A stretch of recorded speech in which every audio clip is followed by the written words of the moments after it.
दोस्तों, एक सवाल फिर हम इम्पोर्टेंट लेकर के आए हैं, जो कि परीक्षाओं का समय आ गया है। हर एक बोर्ड की परीक्षाएं तकरीबन शुरू होने जा रही हैं।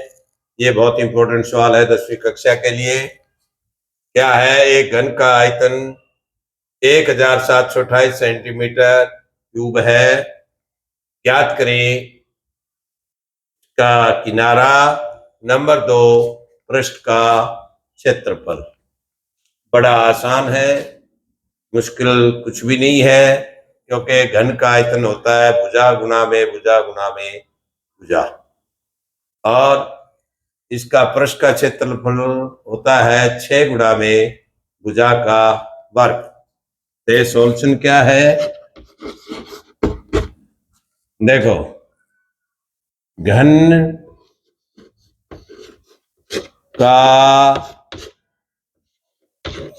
आयतन बराबर है 1728 सेंटीमीटर क्यूब। अब हम इसका किनारा मान लेते हैं। माना घन का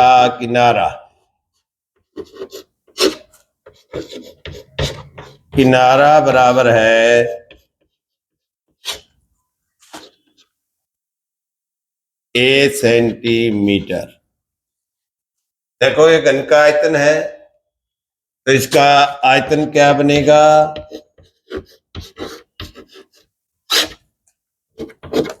ए गुना में ए या ए का क्यूब। ये हमारा सेंटीमीटर क्यूब है। अब ये भी आयतन है, ये भी आयतन है, इसलिए ये हो जाएगा 1 की 3 बराबर है 1728। आप 1728 के हम टुकड़े करेंगे। सबसे छोटा टुकड़ा हमारा भाज्य गुणनखंड 2 है। 2 आठे 16, 1 बच गया, 2 उतारा 12, 2 छके 12, 2 चौका 8। फिर 2 पे जाएगा, 2 चौके 8, 2 तिया 6, 2 दूनी 4। फिर 2 पर जाएगा, 2 दूनी 4, उतारा 3, 2 1 2, 2 छके 12। फिर हम 2 से भाग देंगे, 2 एकम 2, उतारा 1 नहीं गई, चढ़ाई 0, उतारा 6, 2 आठे 16।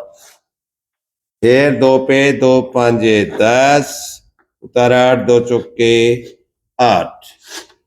फिर 2 पे 27 दूनी 54 होता है। फिर 3 नीम 27 और 3 तिया 9। अब देखो दोस्तों, ये 3 तो 3 बार है ही है। 2 कितनी बार है? 1 2 3 4 5 6 है। 6 है का मतलब 2 2, यानी कि 2 दूनी 4, 2 दूनी 4 और 2 दूनी 4, 4 तिये 12। तो ये हो जाएगा बराबर है 12 गुना में 12 गुना में 12, क्योंकि हमने क्यूब लेना है। अब देखो, ये 3 आ गए, 3 गुना 3 गुना 3, 3 का तो क्यूब हो गया। अब ये 2 दूनी 4 है, ये 2 दूनी 4 है, ये 2 दूनी 4 है। 4 4 के टुकड़े 3 बार लेंगे तो उनका क्यूब हो जाएगा 4 और 3 की गुणा 12 होता है, 4 तिये 12। तो ये बराबर है 1 की 3 बराबर है 12 की 3। अब ये मैंने कई बार बताया हुआ है, यदि दोनों तरफ की ताकतें बराबर हो तो आधार बराबर हो जाते हैं, और आधार बराबर है तो ताकतें बराबर हो जाती हैं। या दोनों तरफ की ताकतें बराबर है, इसलिए ए बराबर आ गया 12 सेंटीमीटर।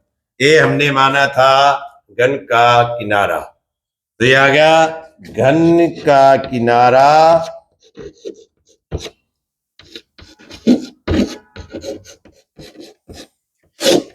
बराबर है 12 सेंटीमीटर। मीटर। ये हमारा पहला उत्तर आ गया। अब दूसरे उत्तर के लिए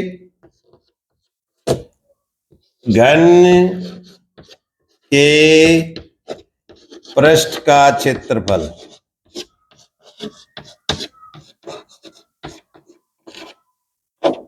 6 गुना में भुजा का वर्ग, क्योंकि घन में 6 फलक होती है, जिसमें लंबाई, चौड़ाई और ऊंचाई तीनों बराबर होते हैं, इसलिए भुजा का वर्ग है 6 वर्ग है। 6 सतह के 6 वर्ग है तो वर्ग का क्षेत्रफल होता है भुजा गुणा में भुजा, यानी कि भुजा का वर्ग। तो ये आ गया 6 गुणा में 12 का वर्ग, क्योंकि हमारा किनारा 12 आया है और 6 गुणा में 12, 12 गुणा होती है 144, बराबर है 6 की गुणा करेंगे 6 चौका 24, 6 चौका 24 और 2 हाथ लगी 26, 2 हाथ लगी 6 2 8 आ गया। ये हमारा सेंटीमीटर स्क्वायर आ गया। इसका पृष्ठ का क्षेत्रफल, ये हमारा आंसर भी आ गया। छोटा सवाल है, तकनीक का सवाल है, कोई दिक्कत नहीं है, बहुत अच्छा है, इम्पोर्टेंट है और अक्सर ऐसे सवाल परीक्षा में हमेशा मिल जाते हैं। थैंक्स।